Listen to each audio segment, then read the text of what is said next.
नमस्ते मेरे दोस्त, आज हम एक नया टॉपिक पढ़ेंगे। कैसे, कब और कहाँ। चलिए पहले क्वेश्चन देखिए। रॉबर्ट क्लाइव ने रेनेलो, एक क्वेश्चन आ गया, रेनेलो को हिंदुस्तान के नक्शे तैयार करने का काम सौंपा था। क्वेश्चन आ जाएगा कि रॉबर्ट क्लाइव किसने किसी को हिंदुस्तान को नक्शा करने के लिए कहा था। ये आ जाएगा रेनेल। भारत पर अंग्रेजी की विजय के समर्थन रेनेल को वर्चस्व स्थापित करने की प्रक्रिया नक्शा तैयार किया गया करना, ये क्वेश्चन आ जाएगा। भारत का प्रथम गवर्नर जनरल वारेन हेस्टिंग्स, ये भी एक क्वेश्चन। भारत का प्रथम गवर्नर जनरल, जब आएगा गवर्नर जनरल तो वारेन हेस्टिंग्स। क्वेश्चन आएगा कि भारत का प्रथम गवर्नर जनरल कौन है, वारेन हेस्टिंग्स। ठीक है। आखिरी वाइसराय लॉर्ड माउंटबेटन। ये दो क्वेश्चन थोड़ा याद रखना। लास्ट मैंने फर्स्ट और लास्ट, पहले गवर्नर जनरल वारेन हेस्टिंग्स और जो वाइसराय, इसका नाम कैसे मतलब का, viceroy Lord Mountbatten, governor general Warren Hastings. ठीक है, ऐसे। उसके बाद 1817 में स्कॉटलैंड वेफ अर्थशास्त्री और राजनीतिक दार्शनिक जेम्स मिल ये आता है। जेम्स मिल 3 विशाल खंड में history of India, British India व भारत इतिहास नामक का किताब लिखी। कौन? उसका नाम क्या है, मिल। जैसे हम इसको याद कैसे रखें, जैसे मिल हमारा होता है जो काटने वाला मिल, वही मिल को हम ऐसे याद रख दें। स्कॉटलैंड में वेब राजनीतिक दार्शनिक जेम्स मिल, उसको ऐसे मिल रख देना। 3 विशाल खंड, क्योंकि काट में खंड खंड काटा जाता है ना, मिल में काट का जो मिल होता है, तो 3 विशाल खंड में लगा था हिस्ट्री ऑफ इंडिया को। और ये क्या लिखा, history of British India, British Bharat का इतिहास नाम का किताब लिखा। इसको ऐसे लिखा, जो मिल होता है वो खंड खंड काटता है लकड़ी को, तो वो ये ब्रिटिश इंडिया लिखा था। चलो, इस किताब जेम्स मिल ने भारत के इतिहास के हिंदू, मुस्लिम और ब्रिटिश 3 काल में खंड किया था। किसे किसे? हिंदू हम जानते हैं, मुस्लिम और ब्रिटिश 3 भाग में ये खंड किया था। चलो आगे चलो। इतिहास को हम अलग अलग कालखंड में बांटने की कोशिश इसलिए करते हैं, क्यों? इसकी भी एक वजह है। क्या? हम एक दौर, खासियतों, उसके केंद्रीय तत्वों को पकड़ने की कोशिश करते हैं। क्या? उसका जो केंद्रीय तत्व क्या, उसका खासियत क्या है, उस खासियत को हम पकड़ने के लिए हम उसको कोशिश करते हैं। इसलिए ऐसे शब्द महत्वपूर्ण हो जाते हैं जिनके सहारे हम समय को बांटते हैं। क्या? तो ये महत्वपूर्ण हो जाते हैं इसको बांटने के लिए। ये शब्द अतीत में बारे में हमारे विचार को दर्शाते हैं और क्या करते हैं, वे हमें बताते हैं कि एक अवधि एक दूसरे अवधि के बीच आए बदलाव का क्या क्या महत्व होता है। तो एक अवधि से दूसरे अवधि को जो हम आते हैं तो उसके भी क्या क्या बदलाव हुआ है, उसका महत्व हम बताता है। मिल को लगता है, कौन मिल? वही जेम्स मिल को लगता था कि सारे एशियाई समाज सभ्यता के मामले में यूरोप से पीछे। क्या? वो यूरोप से पीछे ये समझते हैं। वो तो वो सोचेगी जहाँ पर आता है उसको तो पहले बताएंगे ना। जेम्स मिल, हाँ। उसके बाद क्या कि जेम्स मिल का मानना था कि भारत में अंग्रेजी के आने से पहले यहाँ हिंदू और मुसलमान तानाशाह का ही राज चलता था। यहाँ चारों ओर केवल धार्मिक वैर, जातिगत बंधनों और अंधविश्वास का ही बोलबाला था, उसका मानना है। मिल ने तो यहाँ तक सुझाव दिया था कि अंग्रेजी को भारत के सारे भूभाग पर कब्जा कर लेना चाहिए ताकि भारतीय जनता को ज्ञान और सुखी जीवन प्रदान किया जा सके। उनका मानना था कि अंग्रेजी की मदद के बिना हिंदुस्तान प्रगति नहीं कर सकता। हाँ, उनके राय ही अंग्रेज द्वारा सुझाव गए वर्गीकरण से अलग हटकर इतिहासकार भारतीय इतिहासों को आमतौर पर प्राचीन, मध्यकालीन तथा आधुनिक, हाँ ये भी आ जाता है। क्या क्या बांटा था, तो ये सुझाव दिया और उसको 3 भाग में बांटा गया। क्या क्या? प्राचीन, मध्य और आधुनिक काल में बांटा गया था। अंग्रेज द्वारा सुझाव नए वर्गीकरण से अलग हटकर इतिहासकार भारत इतिहास को आमतौर पर कहते हैं 3 भाग बांटा, प्राचीन, मध्य और इतिहास। ये आता है एग्जाम में।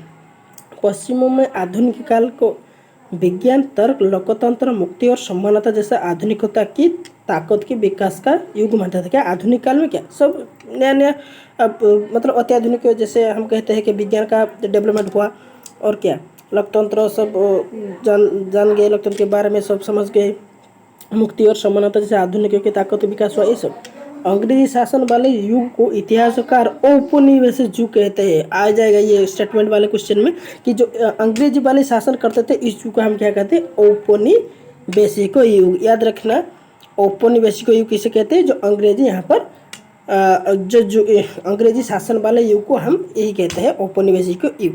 ठीक है, आगे चलो। अंग्रेजी हाँ, अंग्रेजी शासन वाले युग को इतिहास का, हाँ ये तो गया। अंग्रेजों ने भारत को जीता और स्थानीय नवाब और राजाओं को दबाकर अपना शासन स्थापित किया।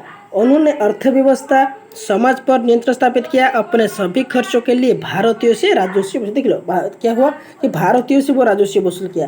ब्रिटिश शासन के कारण यहाँ की मूल्य मान्यताओं और पसंद नापसंद रीति रिवाज वो तरीकों में बदलाव आए। जब एक देश पर दूसरे देश के दबदबे से इस तरह की राजनीति, आर्थिक, सामाजिक और सांस्कृतिक बदलाव आते हैं तो इस प्रक्रिया को औपनिवेश कहा जाता है। और एक बार औपनिवेश कहा गया तो किसको कहा जाता है कि ब्रिटिश शासन के कारण यहाँ की मूल्य मान्यता और पसंद नापसंद रीति रिवाज और क्या तौर तरीके में बदलाव आए। जब एक देश पर दूसरे देश के दबदबा इस तरह राजनीति, आर्थिक, सामाजिक, सांस्कृतिक बदलाव और इस प्रक्रिया को इसके ऊपर एक दबाव डाल देते हैं, वही वाला। अंग्रेजी शासन के द्वारा तैयार किए गए सरकारी रिकॉर्ड इतिहासकार का एक महत्वपूर्ण साधन है। इतिहासकार का एक महत्वपूर्ण साधन है रिकॉर्ड। उसके बाद अंग्रेजी को ये भी लगता था कि क्या लगता था कि तमाम अहम दस्तावेजों और पत्रों के संभाल कर रखना जरूरी है। महत्वपूर्ण दस्तावेज को बचा कर रखने के लिए ये आता है अभिलेखागार। ये महत्वपूर्ण दस्तावेज को जो रखा जाता है उसको क्या कहा जाता है, अभिलेखागार। और संग्रहालय जैसे संस्थान भी बनाए गए। ठीक है, अंग्रेजी का विश्वास था कि किसी देश पर अच्छी तरह शासन चलाने के लिए उसे सही ढंग से जानना जरूरी होता है। 19वीं सदी के शुरुआत तक पूरी देश का नक्शा तैयार करने के लिए बड़े बड़े सर्वेक्षण किए जाने वाले, अलग गांव से राजस्व सर्वेक्षण किए गए। इन सर्वेक्षण में धरती की सतह, मिट्टी की गुणवत्ता, वहाँ मिलने वाले पेड़ पौधे और जीव जंतुओं तथा स्थानीय इतिहास वो फैसलों का पता लगाया जाता था। ठीक है, और क्या जनगणना के जरिए क्या किया जाता था कि जनगणना के जरिए भारत के सभी प्रांतों में रहने वाले लोगों की संख्या, उनकी जाति, इलाके और व्यवसाय के बारे में इकट्ठा की जाती है। इसके अलावा वनस्पति सर्वेक्षण, वैज्ञानिक सर्वेक्षण, ये सब वन सर्वेक्षण आदि दूसरे सर्वेक्षण के भी किए जाते हैं। जैसे जैसे छपाई की तकनीक फैली, अखबार के छपने लगे, विभिन्न मुद्दों पर जनता बहस भी होने लगी। नेताओं और सुधारक ने अपने विचारों को फैलने के लिए लिखा। कवियों और उपन्यासियों ने अपनी अपनी भावनाओं को व्यक्त करने के लिए लिखा। ठीक है, इसमें सब लगा सही और गलत ये सब लिखा गया है। सही और गलत बताइए। जेम्स मिल भारतीय इतिहासकार, हिंदू मुस्लिम 3 काल में बांटा था। हाँ ये तो सही है, जेम्स मिल ने 3 बांटा था, हिंदू मुस्लिम। सहकारी दस्तावेज हम समझने में मदद मिलती है कि आम लोग क्या सोचेंगे, क्या सोचते हैं। ठीक, अंग्रेजी को लगता है कि सही तरह शासन चलाने के लिए सर्वेक्षण महत्वपूर्ण है। ये क्या गलत, एक गलत। जेम्स मिल ने भारतीय इतिहास को हिंदू मुस्लिम नहीं, भारतीय इतिहास को हिंदू मुस्लिम नहीं, सही का नहीं, हिंदू क्या, हिंदू मुस्लिम और ब्रिटिश और सरकार जैसे को हम समझने में मदद मिलती है कि हम लोग क्या सोच रहे हैं, ये भी नहीं। अंग्रेजी को लगता है कि सही तरह शासन चलाने के उसका सर्वेक्षण महत्वपूर्ण है। हाँ, उसको सर्वेक्षण करके तो उसको पता चल जाएगा। तो जेम्स मिल ने भारतीय इतिहास को 3 खाल में, हाँ ये देखो, हिंदू और मुसलमान और ब्रिटिश, ये ठीक है। किसी युग को केवल उसी समय में शासक के धर्म के हिसाब के कालखंड के नहीं बांटा जा सकती है। ये और क्या वे ये दर्शाना चाहते थे कि ब्रिटिश शासन से पहले भारत जाति धर्म नाम पर बंटा था, जबकि प्राचीन युग के शासन को कोई धर्म नहीं थे। ये सब उसका मानना था। चलो, अंग्रेजों ने सरकार की दस्तावेज की किस तरह सुरक्षित, वो अभिलेखागार में बनाकर सुरक्षित रखे थे ना। तो 3 नंबर 3 में क्या कहे कि इतिहासकार पुराने अखबारों से जानकारी जुटाने की हाँ, पुलिस की रिपोर्ट में उपलब्ध जानकारी से किस तरह अलग होती है। पुराने अखबार में जो जानकारी होती थी वह सच्चे और ठीक होती थी, जबकि पुलिस की रिपोर्ट झूठी होती थी। अंग्रेजी शासक में पुलिस अंग्रेजी को कहने पर झूठी रिपोर्ट दर्ज करती थी, जिसका विश्वास नहीं किया जा सकता था, जबकि अखबारों को की जानकारी सच्ची रिपोर्ट पर आधारित होती थी। अखबार स्वतंत्र रूप से घटनाओं को सब लिखती थी। रॉबर्ट ये आता है, रॉबर्ट क्लाइव ने किस व्यक्ति को हिंदुस्तान, रॉबर्ट क्लाइव ये आता है, रैनेल को कैसे याद रखेगा, रॉबर्ट क्लाइव ये भी होगा रैनेल को कैसे गए, रैनेल को पेनेल, ऐसे याद रखेगा। रॉबर्ट क्लाइव ने पेनेल रेनेल। रॉबर्ट क्लाइव र और रेनेल र, तो ये आर दो आएगा, रेनेल। ठीक है, और क्या, भारत का प्रथम गवर्नर है वो तो वारेन हेस्टिंग्स का, इसमें इसका समय दिया गया है। और इतिहास में किन घटनाओं के लिए तिथियों का महत्वपूर्ण किया गया है,